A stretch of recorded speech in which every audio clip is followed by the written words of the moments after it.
International Trade Focus is brought to you by Ghana Free Zones Authority and supported by GOIL and Agricultural Development Bank. Coming up on International Trade Focus, we shall take a look at the need to boost local industries and reduce the overdependence on imports with the Director General of the Ghana Standards Authority, Professor Alex Dodo. And later, players in the oil palm sector call on governments to establish a regulatory board to normalize pricing mechanism in the industry.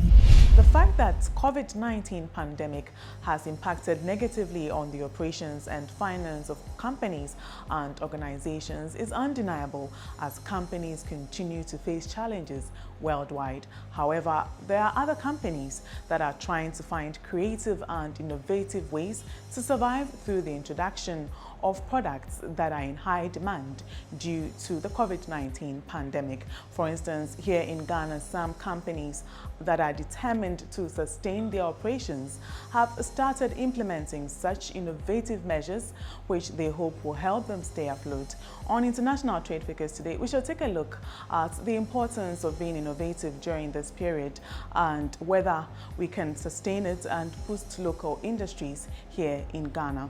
International Trade Focus is brought to you by Ghana Free Zones Authority, they say sharing good fortunes, and GOIL, Good Energy, ADB, Truly, Agric, and more. International Trade Focus is also supported by Peduase Valley Resort. My name is Anna Spiu. Stay tuned.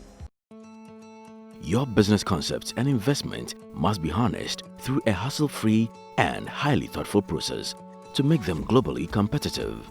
That is precisely the mission of the Ghana Free Zones Authority. Ghana Free Zones Authority packages Ghana's enabling business and investment environment with endless benefits. Total exemption from major taxes and levies for first 10 years. Talk to us now about our business oasis created all over the country. Acres of industrial enclaves for all sectors. Our beneficiaries are in vibrant business, exporting finished and processed factory inputs all over the world. And what do our clients call us? Partner. Ghana Free Zones Authority, sharing good fortunes. Breathtaking picturesque views, the essence of tranquility recrafted. What's your desire? A romantic expedition, syndicate sessions, banquet and conferences, or a discreet weekend getaway? Just name it. It is exclusively packaged for you at Peduase Valley Resort. Every spacious rooms, ultra-modern gym facilities, games, indoors, terrace and lawn restaurants and lounges, cozy private dining, and all the swimmer's paradise. Aquaba, any day, all year round to Peduase Valley Resort. The acts of serenity, skillfully served. Here's innovation from GOIL that takes you further. New GOIL Super Synthetic 5W20 and 5W30 lubes have been expertly crafted with the latest in liquid engineering technology, highly advanced for modern engines, prolongs oil change intervals, save you fuel, clean, protect and enhance engine performance. The way engines work has become complex, and GOIL has innovated to stay ahead with expertly crafted lubricants that work excellently with all petrol and diesel engines of today. New GOIL Super Synthetic 5W20 and 5W30 lubes. Innovation that takes you further. GOIL. Good energy. Are you an importer or exporter? Do you need quick financing at the best rate on the market? ADB has good news for you.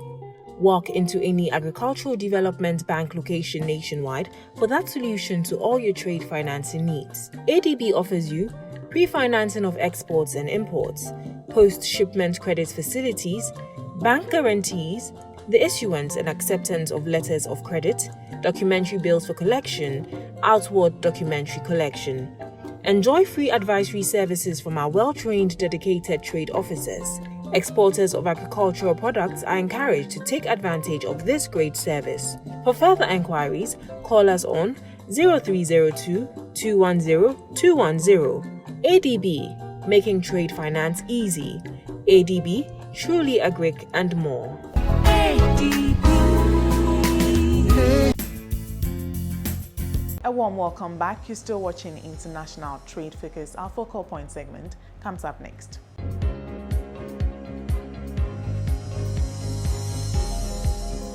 Micro, small, medium enterprises make up about 95% of businesses in the world. MSMEs contribute hugely to nations' GDP. MSMEs in Africa contribute a whopping 70% to the continent's GDP, supply about 80% of its jobs, and holds the potential to alleviate poverty and promote development. In Ghana, data provided by the Registrar General's Department reveals that SMEs contribute an estimated 70% to Ghana's GDP and accounts for about 85% of employment in the country. With these facts in mind, experts say it has become imperative that Ghana intensifies effort to further develop its existing SMEs and prepare to empower the new ones. Businesses in Ghana have had their fair share of negative impact of COVID-19. But COVID-19 aside, SMEs were already facing challenges such as cost of credit and energy, poor standards, bad road networks, unattractive packaging. These bottlenecks and several others make it harder for SMEs in Ghana to break into the international markets. Many SMEs find it extremely difficult to get the financial backing to boost their businesses. The cost of borrowing from universal banks is relatively high since the SMEs are usually considered high risk. Bank interest rates average about 23% per month with shorter repayment period. Some SMEs in the industrial sector find clever ways to cut costs to make savings, bringing us to the second main challenge, standard. There are several standards the small-scale industries must maintain while operating in Ghana. Aside the national standards being supervised by the Food and Drugs Authority and the Ghana Standards Authority, industries must meet some regulatory requirements under the Environmental Protection Agency, as well as the metropolitan, municipal, and district assemblies they fall under. In most cases, some find the means of evading these regulations and standards. When small-scale industries manage to overcome these hurdles, they have to contend with packaging. Small industries that export their finished goods to the international markets have to import appealing package material to be competitive, adding to the final cost of the finished products. In recent times, due to the COVID-19 pandemic, several global industries have been hit hard, running losses to the tune of billions of dollars. Although some businesses in Ghana have been badly affected by the pandemic, others are finding unconventional ways of diverting from their traditional way of doing things. For instance, fashion designers who would otherwise produce apparel have moved to the production of nose masks and other PPEs. Alcohol and cosmetics producing companies have also switched to the production of hand sanitizers. I have been trained to make such things. I think I've also worked in a hospital where I was producing hand sanitizers for the whole hospital. So during the COVID season, I realized that a lot of products were on the markets that were substandard. We had people making sanitizer with starch and so many other things. I thought that once I knew how to do the right product, I should fill in the gap and help people get quality products. COVID-19 definitely has introduced a new normal and that we can't run away from. We should all know clearly, most of the fashion houses in Ghana thrive on occasional wear. We hardly do everyday wear. So in those times, what it means is people are not going to church, people are not going for funerals, they're not going for weddings and those things. So definitely there'll be a slowdown on that side of the market. Okay,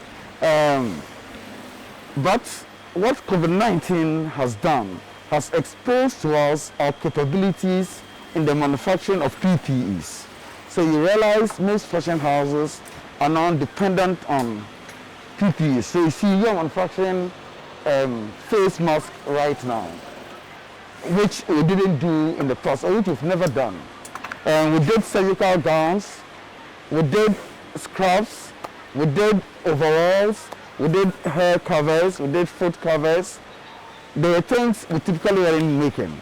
So now it's exposed that to us. Yes, we were into acrylic and non-acrylic manufacturing before we thought there's a need for us to start the hand sanitizer when everybody was raising the price outrageous and they are just pricing it anyhow they want it. So we still say, oh, once we are in the alcoholic business industry, we can also go through the process and come out with a sanitizer that will help people to combat this coronavirus. We have been duly registered by the FDA and our product name is EverClean Hand Sanitizer. You see, we've been working hand in hand with the FDA for quite a long time because of the product. Because of work, we are already in business with them. We do beverages, so they regulate us. So it was not all that difficult. We went through the necessary procedures and we got it registered. Data from the Food and Drugs Authority suggests that there's been a spike in registration requests from individuals and companies venturing into production of essential items to contain the disease. We've seen an increase in the numbers. Okay, at our last count, I'll give you a very typical example. Let me use the COVID-19. Okay, with the onset of COVID-19, before COVID-19, we had registered just about 5 brands of hand sanitizers, the whole country. Just 5 brands of hand sanitizers. 3 of them were imported. Only 2 were locally manufactured. As we speak today, we have nearly 900 individual companies producing hand sanitizers in Ghana across the country. It tells us that, what have we done? If all these 900 companies who are producing hand sanitizers are employing a minimum of 2 persons, 2 times 900, that comes to 1,800 persons. Within this few period, have found jobs that they are doing. And we are going to continue to use hand sanitizers. And as we speak today, we are still receiving fresh applications. A few months ago, government announced 1 billion coronavirus alleviation program as part of measures to mitigate the impact of COVID-19 on economic activities and revitalize industries. The National Board for Small-Scale Industries and the Food and Drugs Authority have signed a memorandum of understanding to establish a framework of cooperation between the 2 parties to support micro, small and medium enterprises to formalize their business and also help boost local industries. But we've realized that there are challenges as they try to put their products on the market. And so in spite of all the support given to them by the NBSSI, they are still unable to access the market because they fail to meet the FDA's requirement. And this, we've realized that will not help, with the government's industrialization agenda. Okay, so for the government industrialization agenda to become effective, okay, for everybody to feel it, okay, to reduce the numbers of unemployment of our youth and all that, there should be a concerted effort by all the agencies or all these institutions involved, okay, so that we can, as it were, put or harness our resources so that we can provide the needed support to these entrepreneurs to be able to access the market. Economists say the country should be able to see more than 60% made in Ghana products on the market within 3 to 5 years if the nation helps grow these small-scale industries in producing quality and marketable products that will be patronized both on the Ghanaian market and on the international market. On our in-depth segment today, we had an interview with the Director General of the Ghana Standards Authority, Professor Alex Dodo, on import substitution and the role that the Ghana Standards Authority is playing to support government's agenda of import substitution.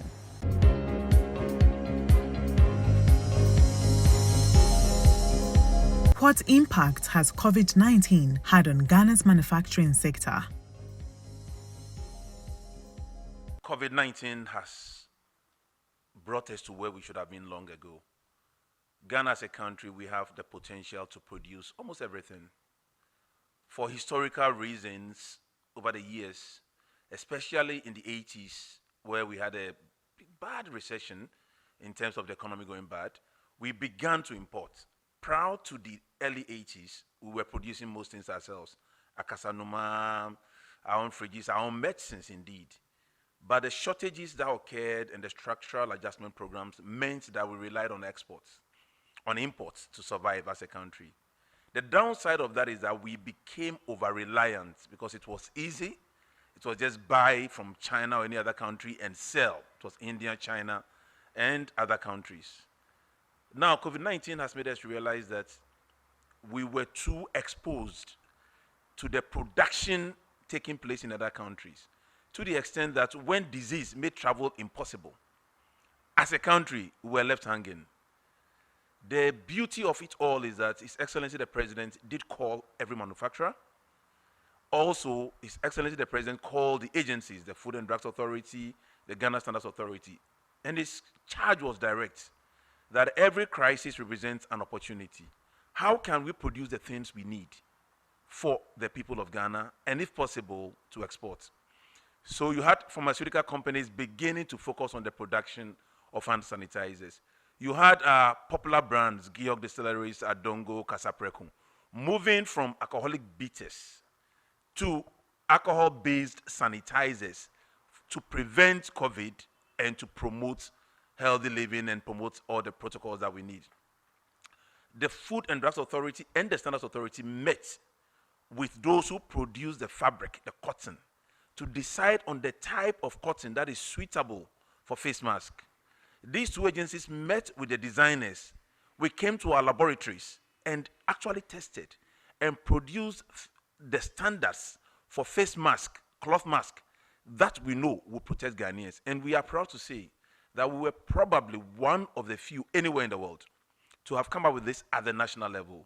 So based on the work that the Food and Drugs Authority, the Standards Authority did, and in collaboration with other things in ECOWAS, now the Economic Community of West African States has come out with an ECOWAS standard for barrier mask, shields, cloth mask, and so on and so forth. And we are proud to have been part of that.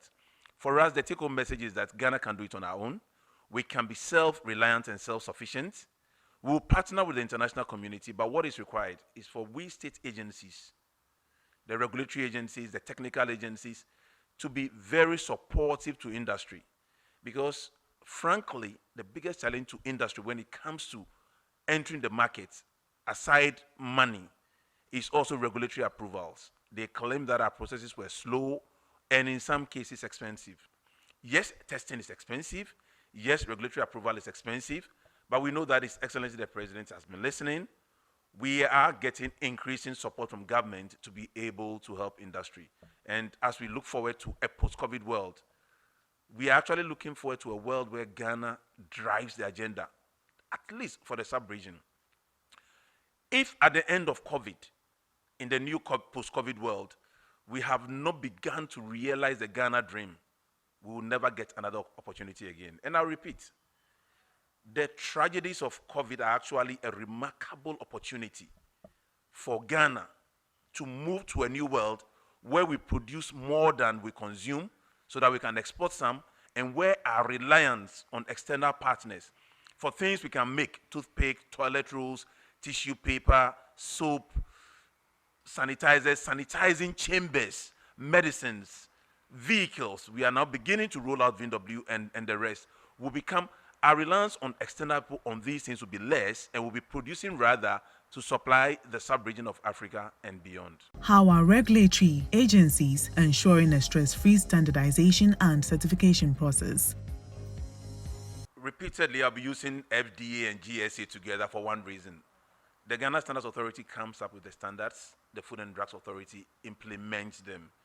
In terms of testing, we work with them a lot because we test and they use our results to approve.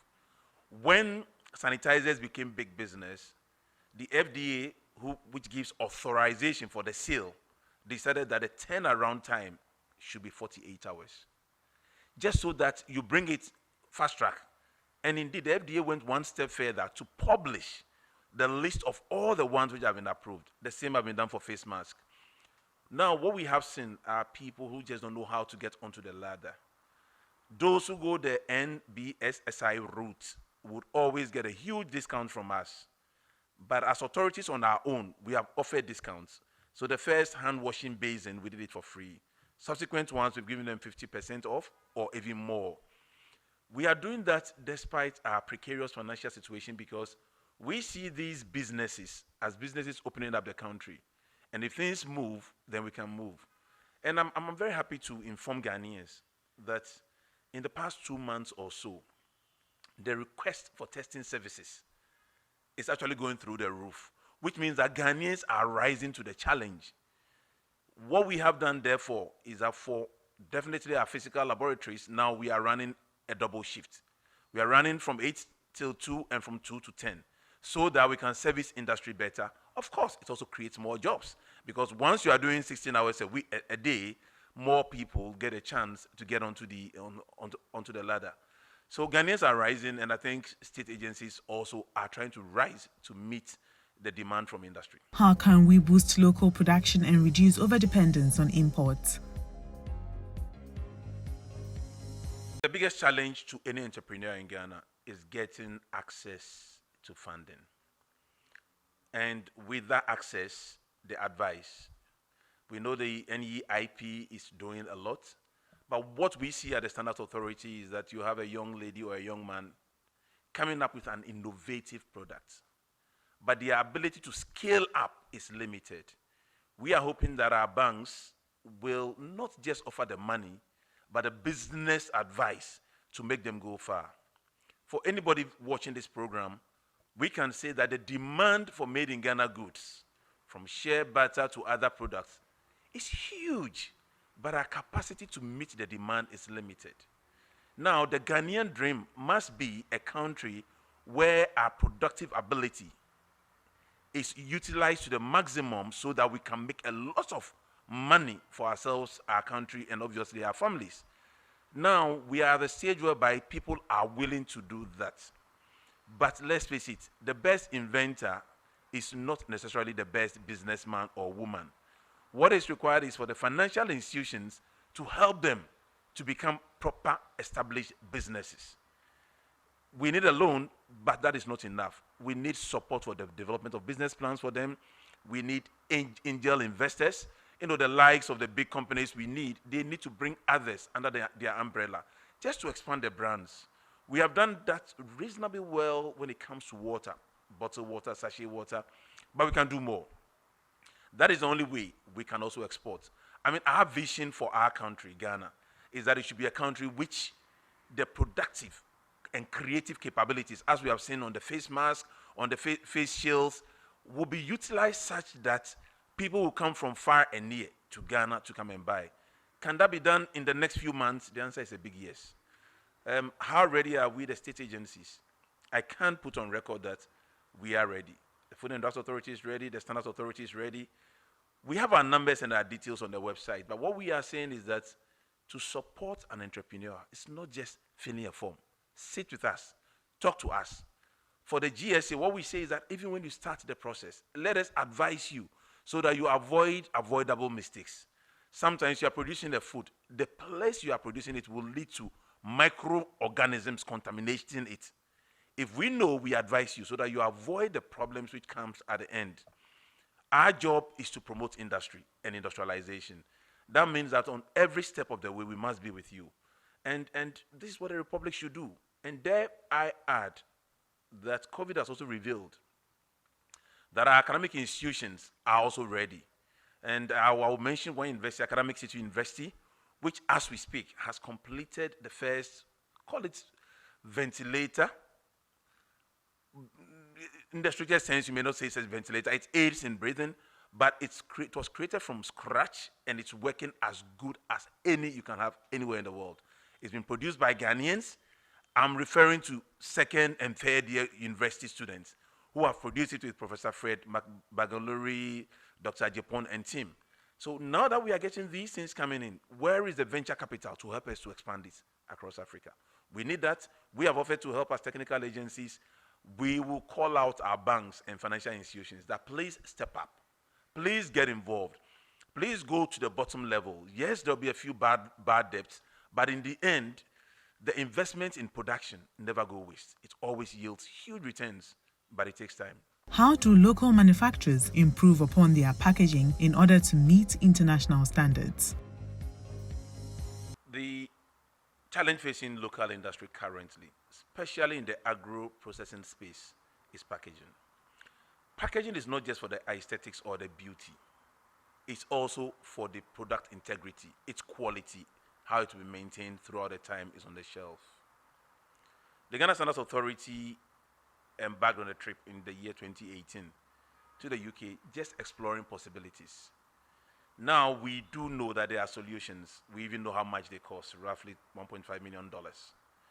To have packaging solutions that can be accessed or used by those at the bottom level.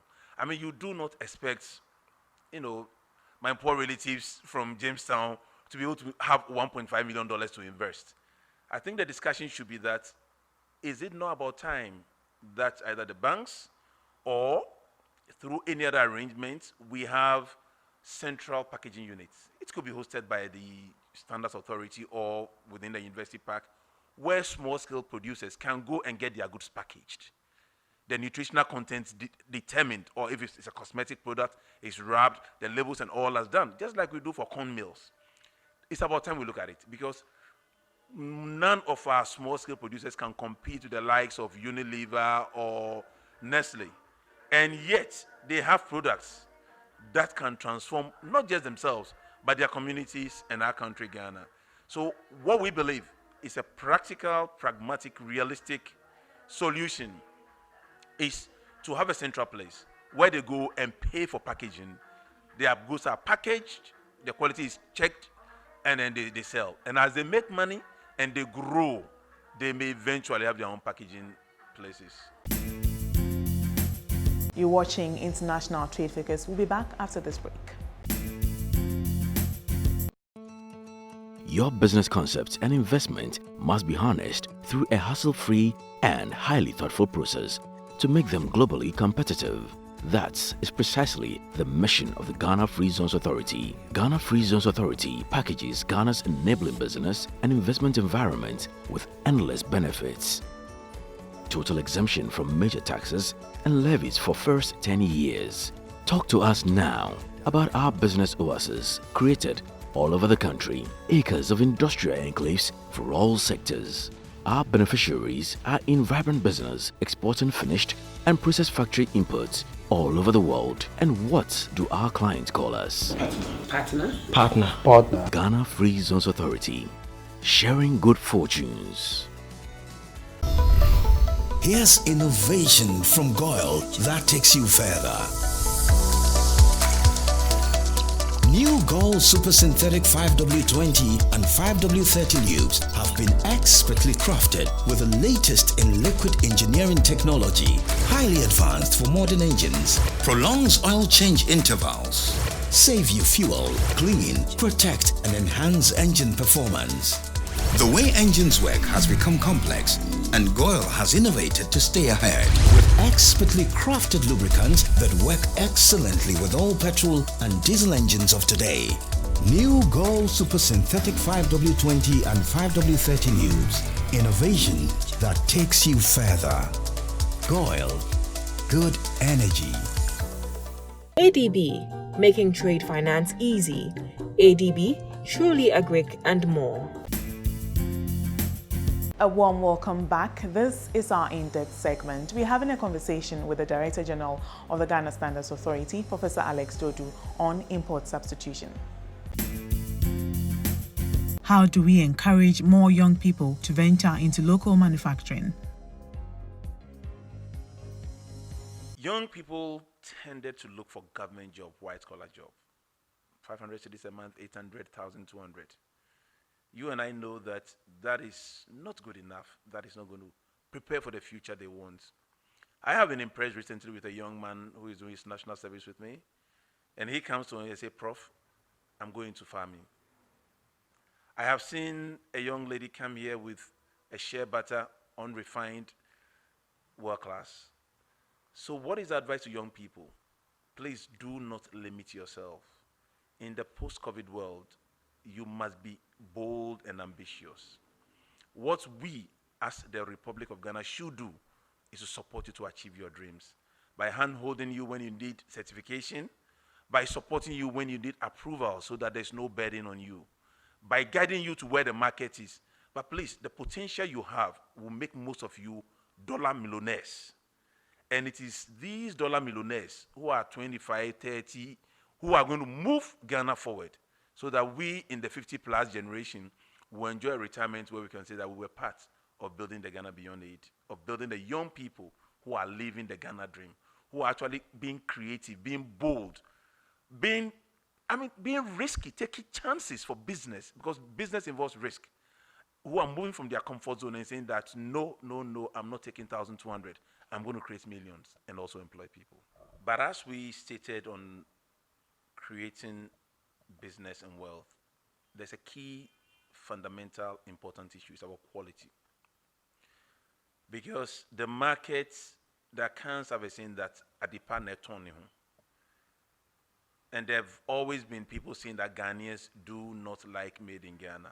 That is not true.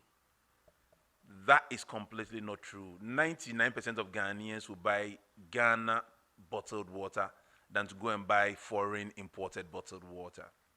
For those who drink beer or Fanta or malt, made in Ghana is what people go for. I mean, there's no way any foreign beer can outcompete our local brands. No foreign Coke would outcompete our Coca-Cola or our Fanta or any other beverage, our Varos. So when we do quality, and the quality is consistent and reliable, Ghanaians will buy it. Nkati Eboga was bought. Adonko is being bought. Belakwa is being bought. Even our Sobolo. So what the Standards Authority decided to do is that wherever we have a Ghanaian product, we would establish standards. As we speak, we have a Ghana standard for Bisap, Sobolo. Wow. We have a Ghana standard for Hausa Cocoa. We have a Ghana standard for plantain chips, and all those things, because if you are going to produce, the whole point of standards is that people know that what I say I want is what I'm getting. So people don't know, yes, we have a standard for plantain chips. We have a standard for Hausa Cocoa. We have a standard for maize, for condo. Because if you know the standard and the standard meets your requirements, you always ask for it. For our maize, our rice, we have even graded them. That grade A, grade B, grade C, because if you are buying maize, you want to pay high for high quality. We have even moved beyond that. In fact, in the past 3 years, charged by the president and supported by His Excellency the Vice President, what have we done? We have even produced a building code. And recently, when the earthquake struck Accra, we advised the country that earthquakes do not kill. It is bad buildings that kill during an earthquake. Earthquakes just represent a fault on the earth, and the earth shakes and resettles because the ground is always moving. However, when they're building on it, it's literally not on solid ground, or it's not a solid building, it will crumble and kill people. So at the end of the day, Japan taught us, just in 1988 or so, when they had a Kobe earthquake and people died, that most people died because of bad buildings. So we have, for the first time in the history of the Republic of Ghana, created a Ghana building code. And that Ghana building code gives specifications for any construction in the Republic of Ghana. Now, if you put up a building in line with the requirement of the Ghana building code, which takes into account our earthquake readiness, which gives you calculations on how to fortify your house against even the strongest earthquake, you're on solid ground. It sounds almost biblical, because the Bible said, well, the rains came and the wind blew and the house fell because it was on what? Shallow ground. But when it's on solid foundation, the elements can come, but the house will stand. So we have come up with the Ghana Building Code. We are making it necessary, critical, and important for all public buildings. But the private sector should also get involved. In fact, we are going beyond that to ask private people to get their houses checked and retrofitted. Retrofitting means that we look at your house and say, okay, it's a three-floor house. The foundation is not strong enough, so the top can collapse. What can we do to support it to stand in times of crisis without pulling down the whole building? It is called retrofitting. And I'm happy to say that we have been working with the Ghana Geological Survey Authority and the architects and all the other experts in town to ensure that buildings in Ghana are safe, especially buildings that the public go to. Mosque, churches, government buildings, cinemas, shopping mall. I really want our citizens to just come together with us and accept, say quality is what protects us. Quality is what brings good business. Quality is what makes us safe. At the end of the day, you don't want to sit in the trotro. In fact, let me add that we also now have standards for the vehicles. For all vehicles in Ghana, except the heavy-duty ones. So all the VW vehicles being produced here meet the Ghana Standards Authority's requirements. And they are going to be certified. We call it homologation. Every single one will be certified. And indeed, the Ghana Standards Authority and most state agencies have said that we will use them so that Ghanaians will see that, and yes, I can, by so. Because at the end of the day, it's not just about what you see, it's about walking the talk. We believe that we have a country where really there should be no unemployment. If the Ghana Building Code alone were implemented to the full, the number of jobs you create in the building and construction industry for rewiring of houses, for retrofitting of buildings, for issuing building permits based on the test, not just on the plan, so that the inhabitants are safe. Safety sounds expensive, but it creates jobs. So when we begin to enforce quality at all levels of national society, this country is going to go where nobody has gone before. And we'll pull the rest of Africa along. It is good to move, but we want people to be safe and healthy. We want them to sign up to quality. We want them to believe that Adipa Neton, we want them to believe that, yes, you want quality education, but you also want quality healthcare. You want quality roads. You want quality transportation. The railways, we have been there, and people do not know it or believe it. But there's a rail line from Akosum, from Tema, all the way to Mpakandai, and very soon it's going to roll out. And we are there along the way, ensuring that we are bringing our country to a level where we have never been before, a higher level, a better level, a level whereby kids are going to come out of school with jobs flourishing everywhere, and they will look at it and say, no, I can even do better. I'll create my own. That is the Ghana Beyond Aid that we are hoping that we'll see. Are indigenous businesses growing?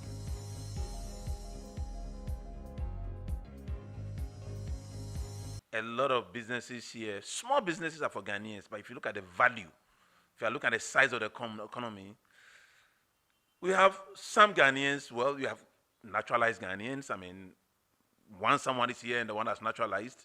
But how many indigenous businesses do we have? Not that many. The big businesses are not in our hands. But that is not a problem because you need foreign capital. But as they come in here, how do we use this collaboration to move forward?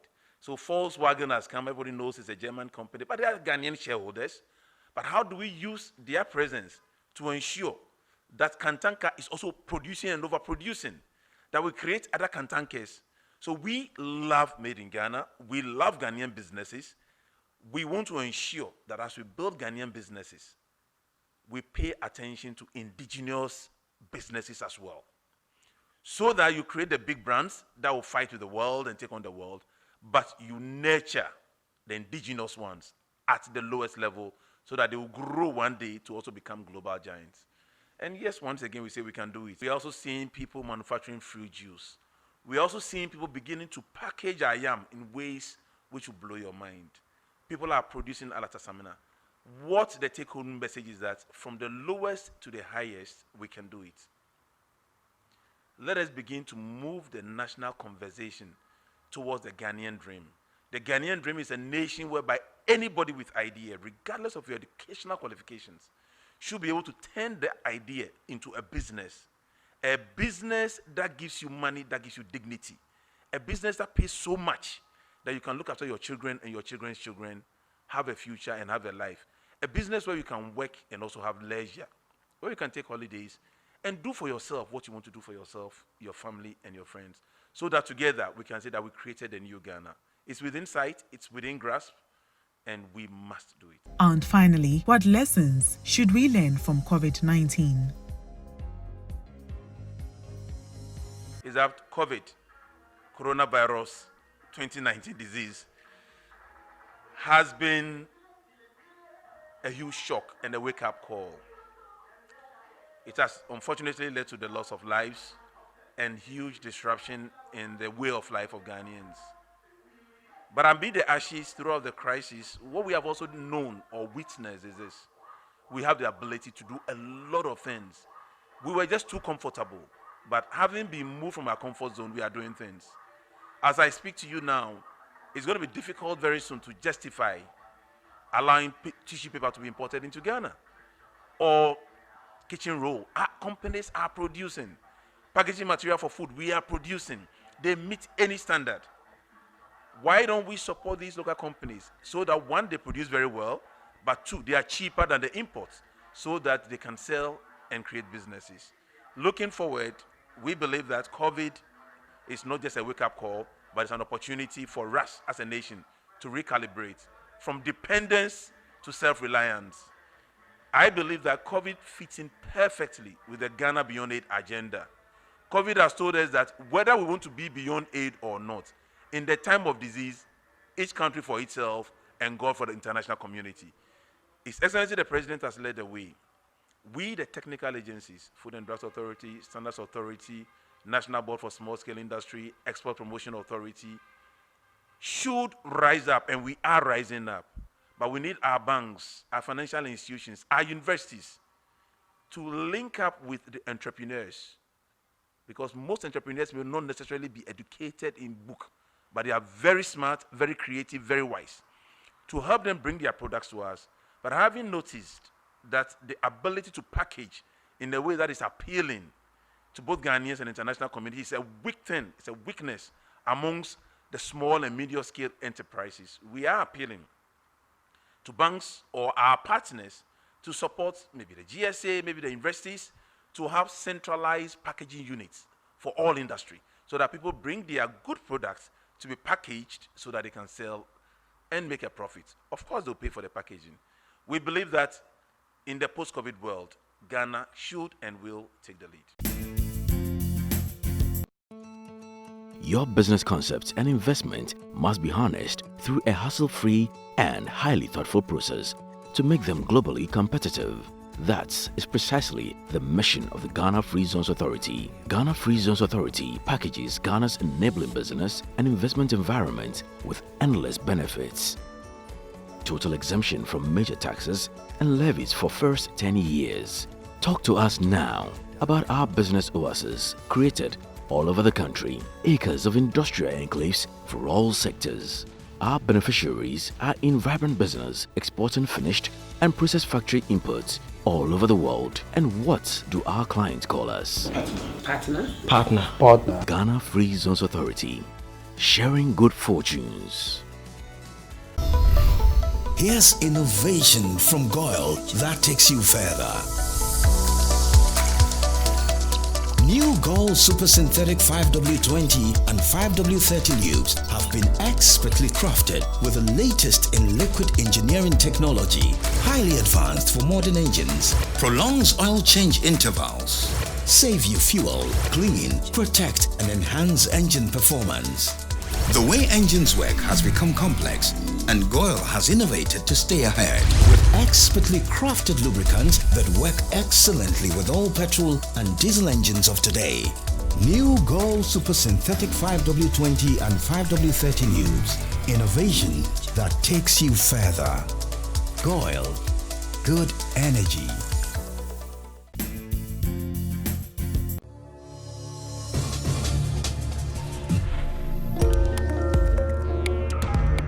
When the Ghana Exports Promotion Authority (GEPA) reported in January 2020 that Malaysia had taken over from Ghana as the lead exporter of palm oil to Senegal, it became evident that Ghana's oil palm sector needed some attention. According to GEPA, Ghana exported slightly over $70 million of palm oil, excluding crude, in 2019. The oil palm industry is largely managed by private entities with little or no government involvement. The Oil Palm Development Association Ghana is calling on government's recognition of the sector. The executive secretary of the association, Salom Kwame, told International Trade Focus the association is pushing government to regulate the sector. One of the major issues about the oil palm sector is the sector hasn't been regulated over years. Since actually the association has actually been pushing for an oil palm board and for the sector to be regulated by the government so that some key issues can be addressed. One of which will be the pricing mechanism, because with the pricing mechanism, because of the various value chain in the sector, the pricing, everybody gives prices that feels okay. Because I've worked so hard on my farm, you have to pay X amount for my fruit. And you go to a different place, it will be X minus 1. You go to different places, different figures, different amounts, you understand. And this is also a little bit challenging for the sector.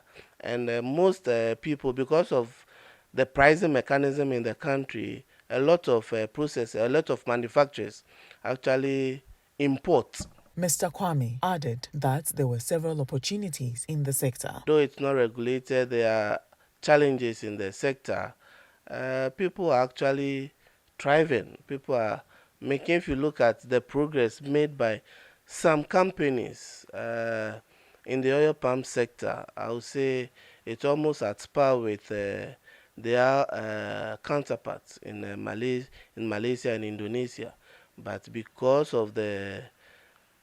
there is no regulation, all these things are not noticed. The industry, the sector employs close to about 2 million people. You understand? 2 million people directly, and about a lot of opportunities are in the sector, even for the youth.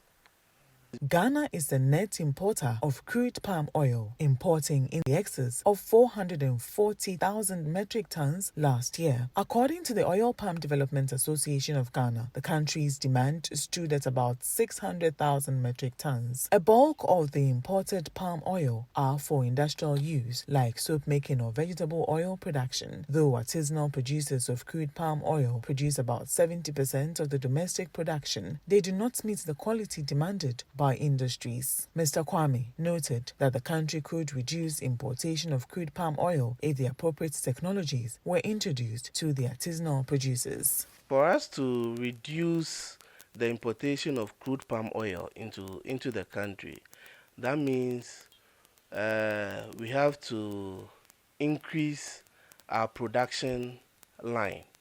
And to increase our production line, that means we should get the best technologies, or we should get the appropriate technology for these artisanal millers to be able to produce the quality of crude palm oil that is needed by these industries.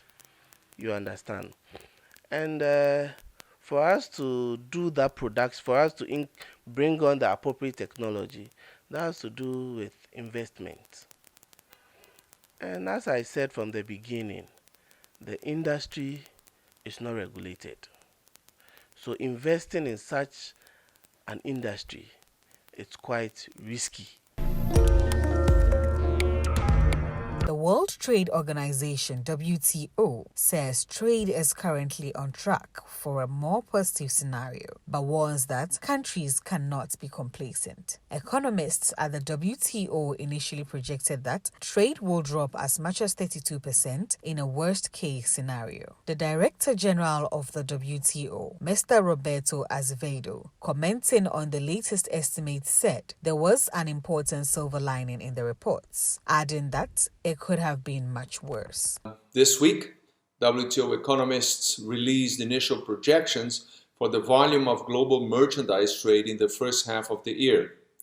Now, their estimates point to an 18.5% drop in the second quarter of 2020 compared to the year before. Now, this decline is historically large. In fact, it will be the steepest on record. Just last April, the WTO's annual trade forecast examined how the pandemic and associated lockdowns would hit economic output and trade. Now, that forecast came up with two plausible scenarios for how much trade would contract this year. The better scenario, based on positive assumptions about the disease and the economic policy response, had trade falling by 13% over the course of this year. The pessimistic scenario put the decline at 32%, possibly more. We're currently on track for the more optimistic scenario. If trade volumes rebound by a relatively modest 2.5% per quarter for the rest of the year, then the overall decline for 2020 will be around 13%. The WTO reports that global commercial flights carrying air cargo have started to rise again. After record declines, Purchasing Managers' indices showed export orders started to recover in May. While container ports throughout the pandemic era showed partial recovery, the WTO says it's too early to draw any definitive conclusions. In fact, we do see signs that trade may have bottomed out during the second quarter of 2020. Governments started to relax the strict social distancing measures and travel restrictions in force in April and May. For instance, after falling by 74% between the start of the year and mid-April, global commercial flights have risen by 58%. Now, it's true, however, that flight volumes as of mid-June are still less than half of what they used to be. Purchasing Managers' indices for export orders also started to recover in May after registering historic declines in the month of April. Roberto Azevedo, however, warns against complacency, adding that trade policy will play an important role in the recovery of international trade. Now, this is genuinely positive news, but we cannot afford to be complacent. A second wave of COVID-19 outbreaks would threaten both lives and livelihoods. Policy decisions will play an important role in determining the pace of economic recovery. For strong rebounds in output and trade in 2021, fiscal, monetary, and trade policies will all need to pull in the same direction. Closing markets to trade, for example, would mean uncertainty, supply shocks, weaker productivity, and lower living standards. Keeping markets open to trade flows would do the opposite precisely, so it would help deliver the growth and job creation that we all want. The WTO, sometimes together with other international organizations, will keep publishing reports on recent trade and investment measures. By shedding light on policy responses to COVID-19, these reports will contribute to transparency and offer governments and businesses precious and much-needed information for well-informed decisions that move us in the right direction. Measures against COVID-19, popularly known as the coronavirus disease. Wash your hands frequently with soap and water or alcohol-based rub. Maintain social distancing. Avoid touching eyes, nose, and mouth. Practice respiratory hygiene. If you have a fever, cough, and difficulty breathing, seek medical care early. Stay informed. Follow advice from your healthcare provider. Symptoms of coronavirus include fever, a runny nose, cough, sore throat, possibly a headache. Should you or anyone you know begin to exhibit the symptoms of COVID-19, do not go to the hospital, but call emergency number 112. Are you an importer or exporter? Do you need quick financing at the best rate on the market? ADB has good news for you. Walk into any agricultural development bank location nationwide for that solution to all your trade financing needs. ADB offers you pre-financing of exports and imports, post-shipment credit facilities, bank guarantees, the issuance and acceptance of letters of credit, documentary bills for collection, outward documentary collection. Enjoy free advisory services from our well-trained, dedicated trade officers. Exporters of agricultural products are encouraged to take advantage of this great service. For further enquiries, call us on 0302 210 210. ADB, making trade finance easy. ADB, truly agric and more. And it's a wrap for today's edition of International Trade Focus. Join us same time next week for some more on international trade-related activities here in Ghana and beyond. And until then, join us on all our social media platforms for more news updates on international trade-related activities. International Trade Focus is brought to you by Ghana Free Zones Authority. They say sharing good fortunes, GOL, Good Energy, ADB, Truly, Agric, and more. International Trade Focus is also supported by Pediatric Valley Resort. My name is Anna Spio. Join us same time next week.